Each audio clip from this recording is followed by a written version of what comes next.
ça que je vous dis, je pense que ça va être important, le projet de loi que vous allez défendre, qui fasse l'unanimité à l'Assemblée nationale. Si vous passez ça avec le bâillon, je pense que là, ça va être vraiment un affront au peuple québécois. Pour moi, c'est notre avenir en tant que peuple. On a le droit, c'est le droit à l'autodétermination des peuples. Donc, on a le droit d'assurer ça. Je pense pas, les écoles vision, tout ça, ça peut s'adapter. Mais c'est sûr que notre choix premier, c'était pas, puis notre intention première, c'est pas d'empêcher l'accès aux écoles privées, c'est d'empêcher que ça donne un contournement aux écoles publiques.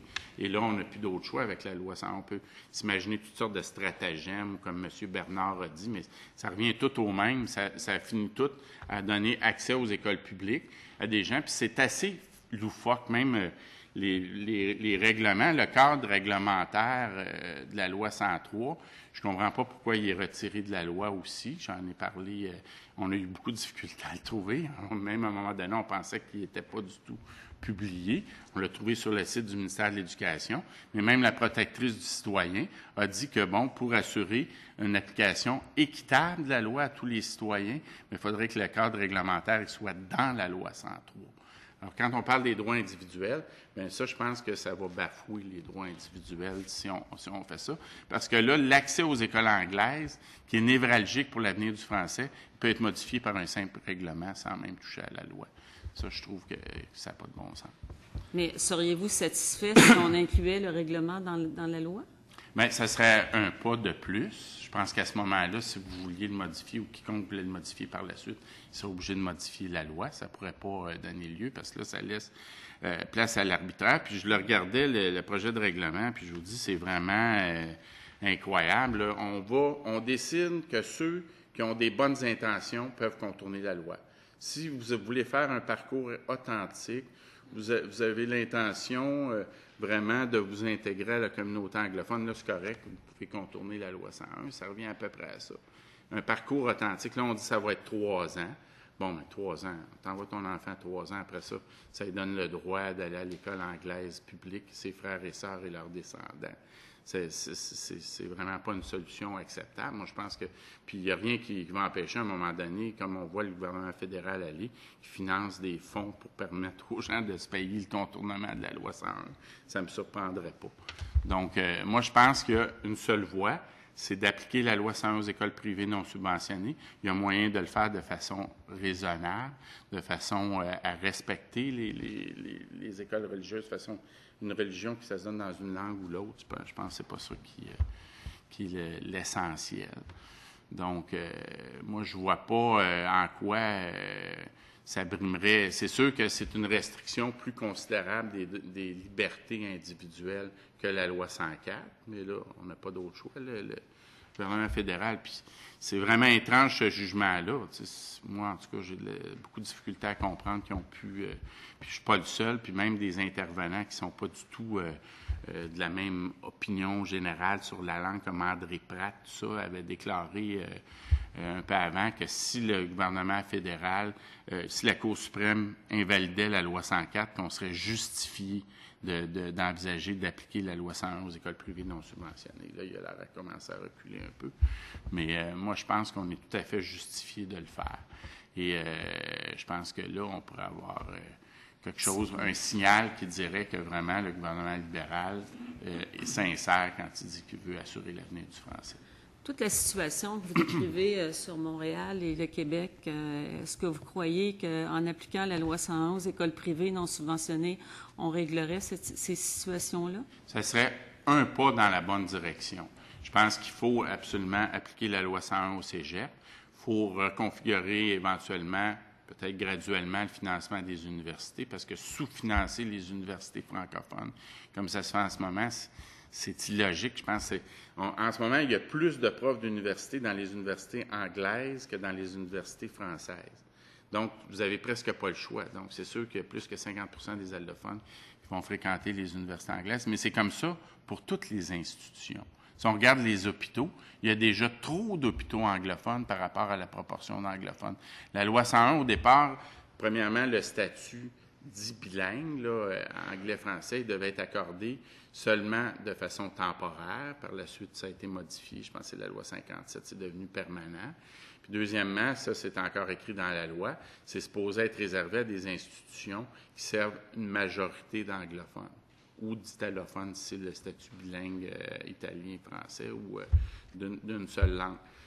C'est pas du tout le cas. Même le système de santé, le réseau d'hôpital McGill, ils ont déclaré eux autres mêmes qu'ils servent à peu près seulement 30 d'anglophones. À un moment donné, là, on est rendu qu'on est obligé d'aller dans des hôpitaux anglophones. Puis parfois, dans 10 des cas, selon la dernière étude de l'Office, on est confronté à un membre du personnel qui ne parle pas du tout français. Fait que donc, on a des témoignages, nous autres, par exemple, une dame qui s'est fait dire qu'elle avait le cancer par un interne, une langue anglaise, elle ne comprenait pas. Est-ce qu'il disait qu'elle avait 6 mois à vivre ou c'était des traitements de 6 mois? On voulait aller chercher un autre médecin, il ne parlait pas plus français. Là, finalement, c'est une secrétaire qui a expliqué. Ou, en tout cas, il y a plusieurs exemples. C'est seulement 10 des cas, mais 1 sur 10, quand vous êtes ce 1 sur 10-là, c'est moins agréable. Puis, quand on regarde la situation, par exemple, à l'hôpital La Chine, il devait y avoir un comité de transition, tout ça, pour s'assurer que ça reste français. Mais moi, les échos que j'ai de gens qui devaient être sur le comité de transition, il n'y a rien qui se passe là, puis ça s'anglicise à grande vitesse, parce que les organismes qui ont le statut bilingue sont dispensés, peuvent engager des unilingues anglais quand ils n'ont pas de contact avec le public. En tout cas, je ne veux pas merci beaucoup. dériver. Merci. Je pense que notre temps est écoulé de ce côté-ci. Merci. Merci beaucoup. Alors, nous débutons maintenant la période d'échange avec le porte-parole de l'opposition officielle en matière de langue, c'est le député de Bordua. Merci, M. le Président. Bonjour, M. Beaulieu. Il y a un tableau que vous publiez dans votre mémoire qui est le tableau numéro 1. En fait, il y en a un seul tableau qui est celui sur la répartition du nombre d'élèves du secteur des jeunes à l'enseignement primaire. Ça, les associations anglophones qui étaient, en fait, dans les associations anglophones, la majorité n'était pas d'accord avec le projet de loi. Souvent, ils trouvaient qu'il fallait qu'il y ait des modifications, ou soit limitées, soit importantes, mais où ils étaient carrément contre parce qu'ils souhaitaient le libre choix. Leur argument de base est l'affaiblissement du système d'enseignement anglophone. Je voudrais savoir si vous avez creusé un peu plus, parce que ce que vous offrez comme statistique montre qu'il y a eu une légère baisse, mais rien de majeur. Et les chiffres que j'ai du ministère de l'Éducation semblent montrer que le parcours, la fréquentation des élèves des différents systèmes francophones et anglophones, c'est un parcours relativement parallèle. Alors, je veux savoir si vous avez creusé un peu plus cette question-là. Bien, on a ces données-là du ministère de l'Éducation. Je pense qu'il y a un déclin démographique du côté francophone et anglophone. Donc, il y a un déclin. Le tableau, ce qui montre, c'est que de 91-92 jusqu'à 2003-2004, il y avait plutôt une augmentation de la proportion des étudiants qui vont en français, qui vont à l'école anglaise. Puis, parallèlement, il y avait une diminution qui est quand même passée de à peu près 91 à 88,5 des écoliers qui fréquentent les écoles françaises. Donc, je pense que des déclins, moi, je pense que c'est un faux fuyant. Les institutions anglophones qui utilisent cet argument-là, dans le fond, ce qu'ils font, c'est qu'ils vont piger dans la clientèle des écoles francophones continuellement par des stratégies de publicité. On a vu dernièrement la promotion qu'ils faisaient en disant qu'ils enseignent très bien le français, tout ça. Mais en même temps, on a des données qui indiquent qu'il y a toujours 30 d'anglophones qui ne parlent pas français, et même c'est la même statistique chez les plus jeunes. Donc, je ne pense pas que l'école anglaise remplit son rôle d'enseigner le français si bien que ça. Donc, moi, je pense qu'il y a un déclin des deux côtés, mais relativement, quand on regarde proportionnellement, c'est ce que le tableau indique, il y a eu plutôt une augmentation. Puis là, il y a eu un léger déclin, mais en fait, c'est passé, disons, de 11,42 en 2003-2004 à 11,48.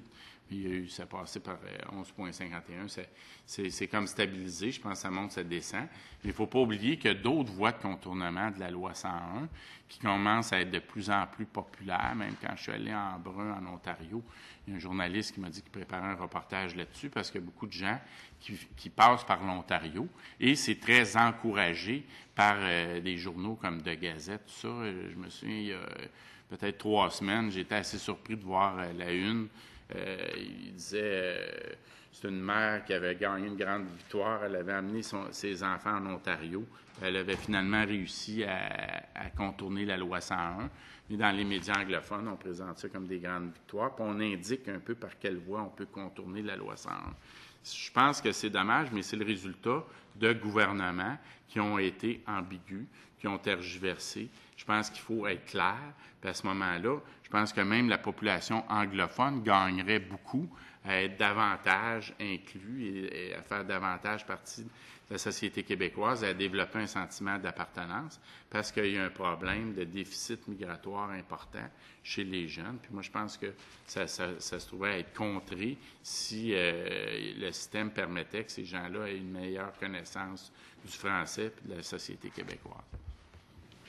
Vous êtes en train de dire qu'un des problèmes, ce serait probablement que beaucoup de gens qui sont anglophones, qui ont une connaissance de l'anglais, quittent. En fait, vous êtes revenu quelques fois là-dessus.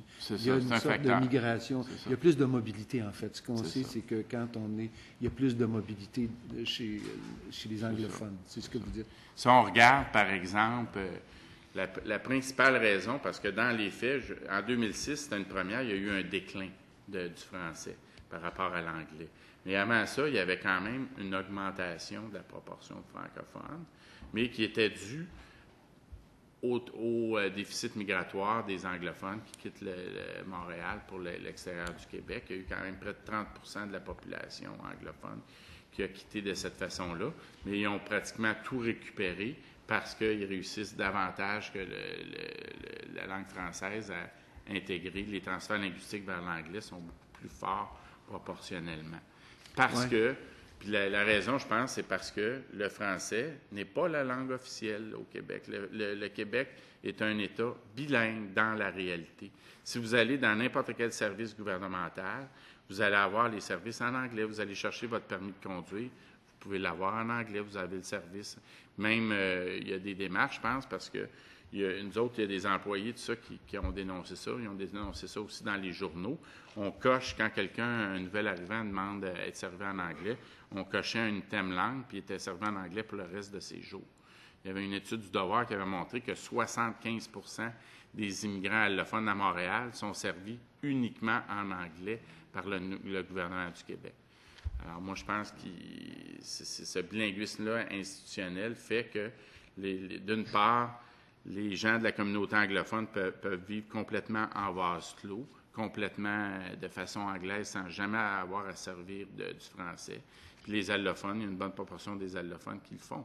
Puis ça se sent à Montréal. Nous autres, on est au centre-ville ouest, puis c'est rendu, on ne peut plus commander une pizza sans que ça arrive une fois sur deux que le serveur, ça seulement en anglais. Il faut vraiment insister. Donc, je pense que oui, il y a une anglicisation de Montréal. Il faut que les régions prennent conscience que ça s'en vient chez eux. De plus en plus, c'est Laval s'anglicise. Sur la rive nord, les villes qui sont proches du fleuve s'anglicisent. En tout cas, la force d'attraction du français est en baisse. C'est la même chose en Montérégie. Donc, si on ne réagit pas, si on veut avoir un niveau d'immigration à 50 000 immigrants par année, bien, ça va très rapidement. Les gens, par exemple, il y a certaines régions là, qui ont très peu d'anglophones, mais ça peut changer très rapidement. Une fois que Montréal est anglicisé, moi, j'ai grandi dans l'ouest de l'île, il y a un taux d'assimilation de 12 des francophones dans l'ouest de l'île, mais je pense aussi que c'est un phénomène de société. Notre but, c'est pas de viser personne personnellement, mais on a une attitude de minoritaire. On est porté à parler en anglais avec les nouveaux arrivants à Montréal. Beaucoup de nouveaux arrivants d'allophones nous disent, mais les francophones nous parlent en anglais. Donc, il y a un changement d'attitude à avoir. Puis je pense qu'il faut se remobiliser. Il y a eu la question linguistique a été un tabou pendant peut-être une vingtaine d'années. Mais là, on est rendu à un point que si on ne réagit pas, bien, Montréal va devenir un gros West Island.